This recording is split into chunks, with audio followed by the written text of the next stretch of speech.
ভিউটা দেখছেন, ছাদ থেকে ছাদের যে ভিউটা, ঝিরি ঝিরি বৃষ্টি হচ্ছে আর আমি চলে আসছি ছাতা নিয়ে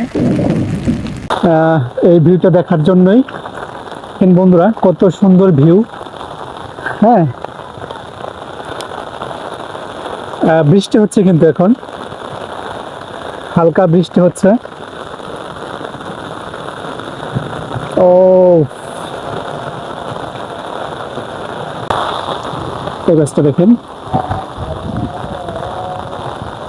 এই ছাদের মধ্যে কিন্তু অনেক সবজি বাগান আছে, সবজি গাছ আছে, বিভিন্ন ফুলের গাছ রয়েছে এখানে। আর এখানে দেখতে পাচ্ছেন একটা পেয়ারা গাছ, পেয়ারা ধরছে বেশ কয়েকটা, একটা সুন্দর পেয়ারা ধরছে। সিম গাছ রয়েছে এখানে। বৃষ্টি কিন্তু জোরে পড়তেছে, হ্যাঁ, বেশিক্ষণ থাকা যাবে না।